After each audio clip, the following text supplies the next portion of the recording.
Hello, greetings. This is Gilles here. I wanted to come and say hello. I was painting, and Spirit says, "Well, it's good that you go back to speak." And so I thought, before the night comes down, I'm on an artificial light. I thought I'd come down and speak of different. I want to speak about things that are not necessarily spiritual, but they may be useful. First, I want to speak about the laws of negotiation. For we have some time to negotiate with our ego, so that we can make space so that we can move beyond our comfort zone and allow ourselves to grow and change and transform into something better. But those laws of negotiation can be applied to any diplomacy, to any diplomatic situation, any business situation, and you may already know those laws, but I thought I would reiterate them today. The first law is to speak less and to listen more.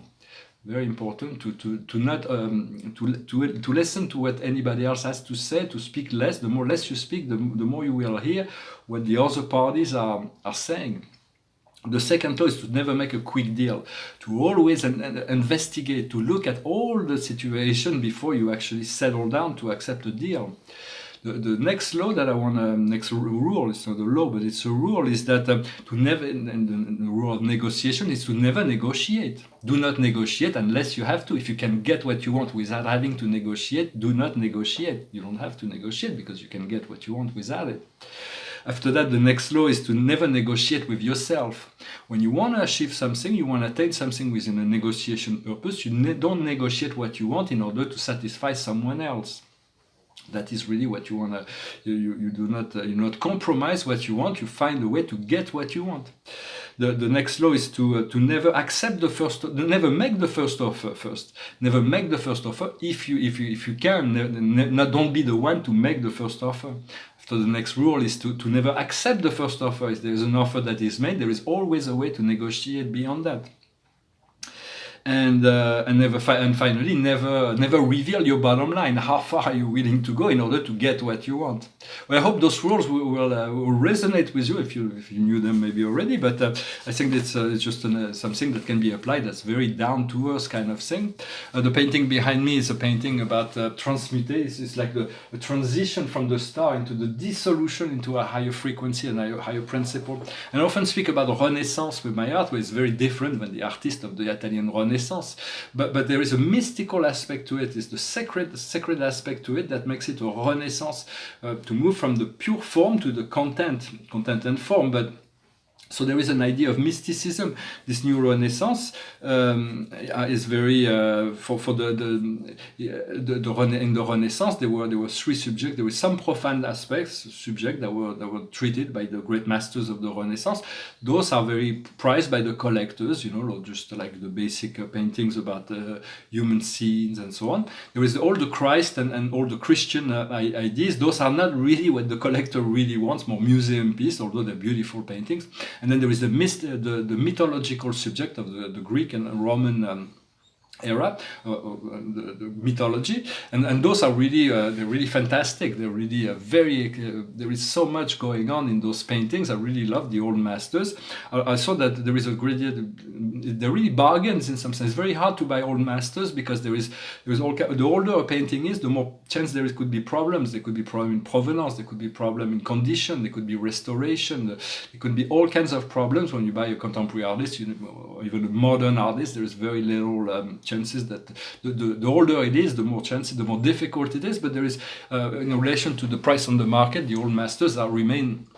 But buy only art that you love, that you like. Of course, if you do buy art, do not buy something just because someone says that it's nice or you like it. Just buy what you like. But there is, I think, the price of those old masters and even the Greek and Roman art in relationship to the contemporary market is really bargain right now. It's still there's great deals to be made, and those will last a very long time. We'll continue to find great value in those things. When some of the contemporary market has been hyped up by marketing, so they're going very high, but at some point they may plunge down, and so but there's people that maintaining the market. So it's the art markets, like every other markets, will go through up and down like everything else. But it's been a very steady market. Investing in art has always been a good investment for those who have the eye and the knowledge to do it, because you do have to have certain knowledge or to have assistance from people that are qualified, that you trust, that can assist. when as soon Spirit says that I'm going to be able to settle down in France, I'm going to move. I'm going to be able to get settled here before I move into the world. I expand my operation into the world, and so I'm going to. And then as soon as I have a studio, I'm going to take the new subject of some of those subjects of the Renaissance, to take them again for I was educated. My first paintings, when I first started painting, I was living in Los Angeles. I was surrounded by people that were older than me. They were American expressionists.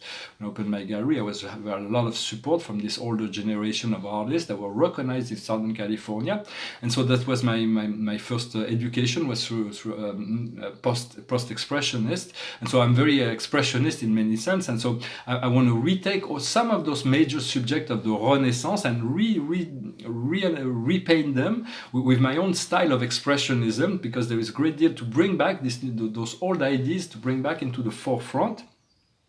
For this Renaissance will be led by artists that have something new to say, something that is not about recycling the old, but just bringing something new, and sometimes taking wisdom from the past and making something totally new from that. This can be very, very beautiful and enlightening. And so I also want to take some of the classical and the modern artists, that to take some of the master paintings of the old, the modern artists from 19th and 20th century, and see how I can use that as well to inspire myself from those artists that I love. For I was when I was young, I was very amazed. Some of the things that amazed me the most about art was I was very mystified by Dali, the subconscious or the dream state. But Picasso and Van Gogh were some of the painters that influenced me the most. And Van Gogh was taking most of his inspiration from Millet, which was very unique in his sense, Millet in French, because he painted the peasants. Before, the painting was only painting about the noble society, but he was painting peasants. And Van Gogh made some paintings that were inspired by Millet, and Picasso retook some of the Van Gogh that influenced Millet and redid a new level of inspiration. And Picasso also was like in his 50s or 60s, but he used Velázquez, he used Goya, he used Delacroix, he used Manet. He was very to be able to recycle some of those ideas in his own ways, that made those magnificent paintings that brought something new to the picture, gave back life to all those old paintings. And this is something I'm really looking forward to do. For art is the pursuit of beauty, but art does not have to be beautiful. Sometimes there's the content and the form, but right now there's a lot of things that is about form, but there's very little content. And so I'm talking in general, but there's a lot of decoration, decorative object that they say it is art, but it's decoration, it is not art. For art has to have spirit, there have to be something mystifying about it that will carry it through the time. There was a philosopher named Hegel. Kant and Hegel were the two German philosophers that studied the concept of aesthetics. Hegel was really cultivated, and his ideas was mainly that art had to be something unique, something that increased the value. If you paint a landscape or sunset, it has to, when you see the painting of the sunset, not only it has to be beautiful, but it has to inspire you to see the sunset that you're going to see in nature in a new way. It has to inspire something that connects to life, and it has to have value that carries through times. So for the test of time, it takes about 300 years to be able to see the meaning and importance of an artist in relationship to art history. So it takes a very long time. We do not see that right away, unless you have a great deal of vision to see that, which I believe I do. As I become more self-aware, I'm starting to see the value of things, what has value and what has less value. For everything has value. And there is just a matter of test. So if you like certain things, there is not because anybody else say anything, you just go for it, just go with what you love. Like in pop art, there is a lot of artists in pop art that I really like Robert Indiana, for instance, or but Warhol even. But in many ways, it is very commercialized. So there's like you get bored, you get tired with it once you've seen it. It's like there is no magic. It's like it's industrial, and some of those things is like offset paintings that is cut out from a magazine. You make a photocopy and you print it on a canvas, and people are paying $60-70 million for something that is not that incredible. I mean, it is the idea. The genius was a genius because he brought something new to the picture, but it's nothing compared to Duchamp or other people that brought also new things. But it's all matter of value. So it's like I do like pop art, this idea of self-replication, so to speak.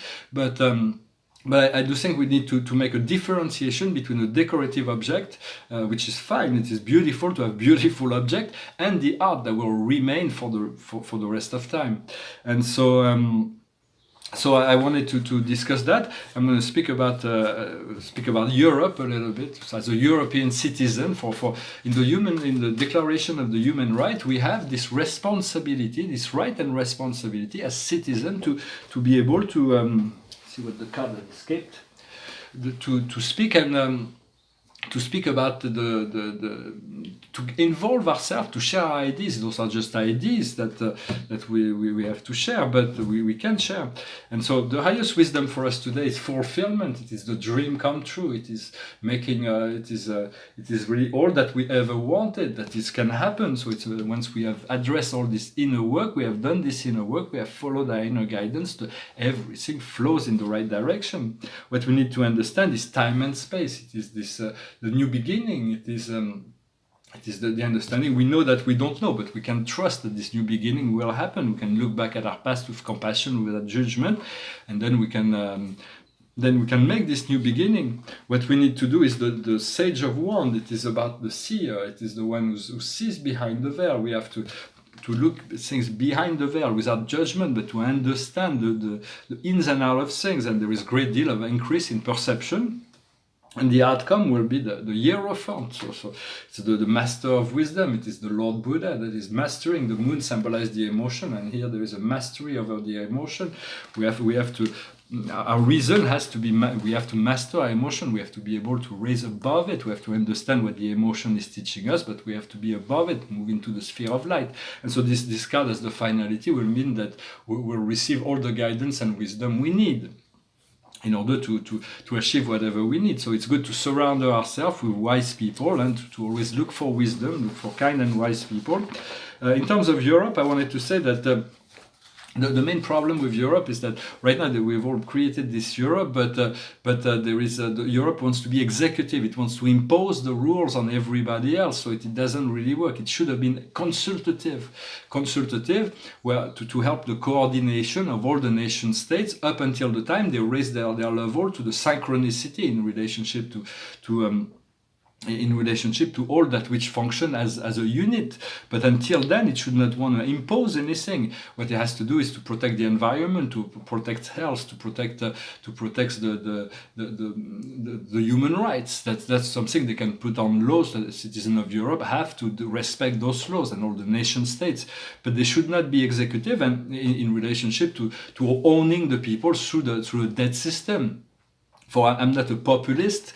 I do not see myself voting from Front National, more like a Republican. But in many sense, I have to align myself with them, because a country that does not control its money, that does not control its immigration, that does not control its politics, its commercial policies, that does not have the right to veto some kind of an invasion, commercial invasion that will take over the essential functioning of society, is losing, is getting getting too much control from the outside and an imposition of certain things that do not function. So we're going to have to relook at the copy, and so also for the universal revenue. So everybody could extinguish poverty. So everybody has the minimum. So everybody can have a home. Everybody can feed himself, herself, family, can put clothes on themselves. It is like a minimum.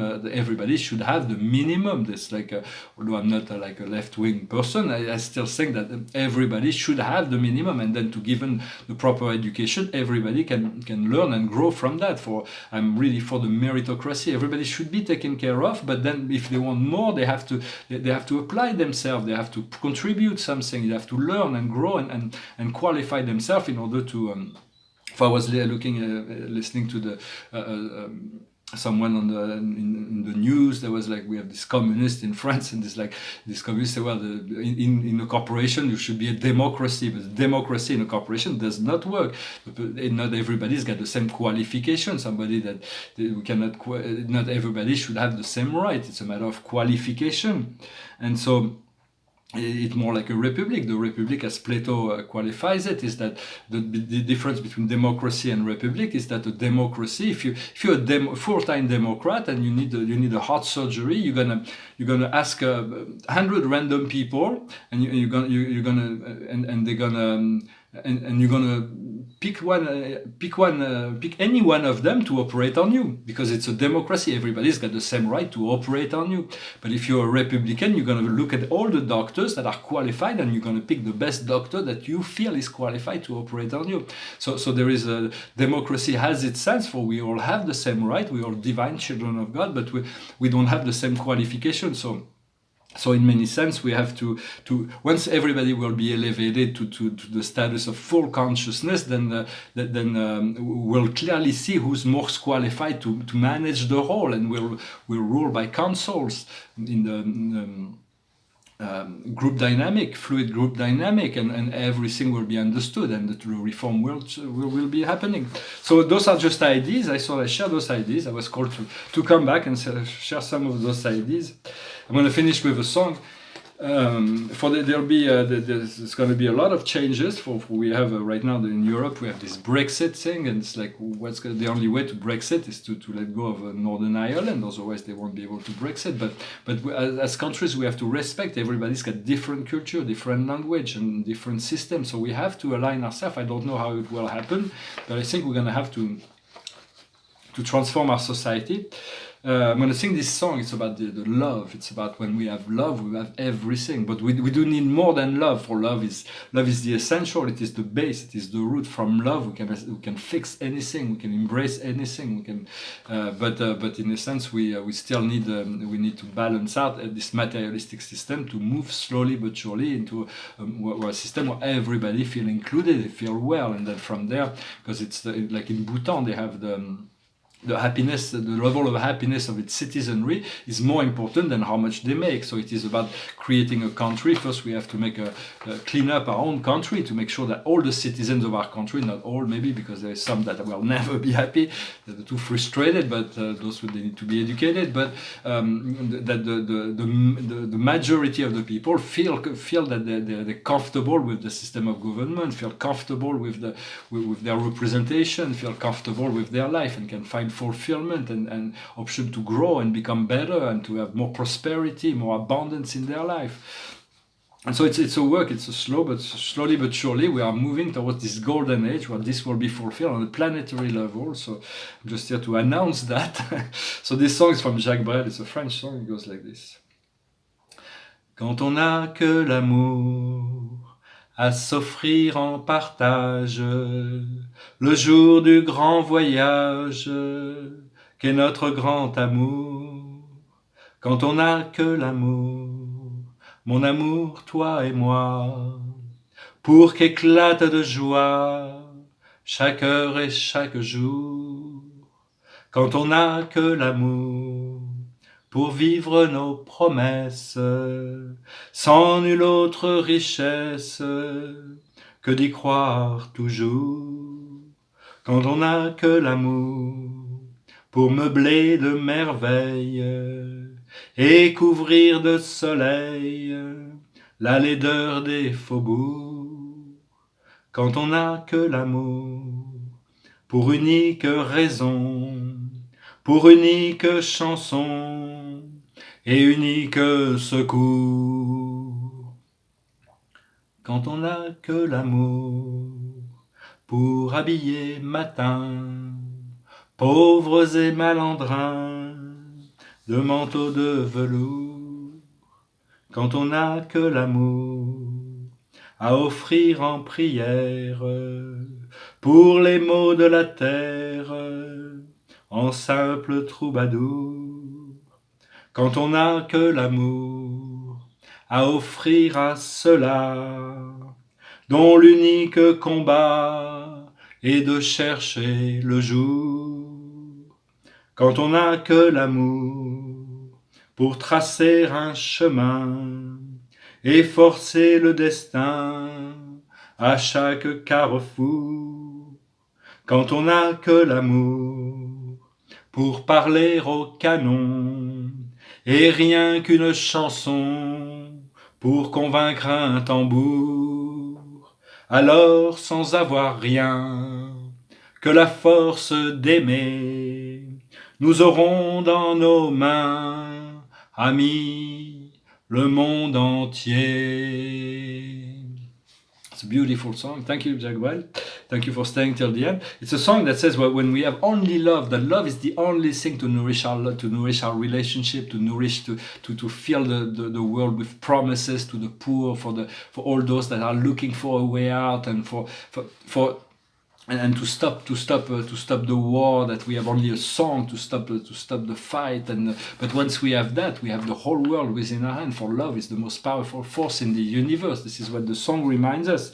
And so but it's still a bit idealistic for a relationship. It is far better to be comfortable, so that we can eliminate, I recommend to find a way to eliminate all the logistic, to find to be free and abundant, and then from there we'll be able to have a lot more ability to fulfill all our creative inspiration.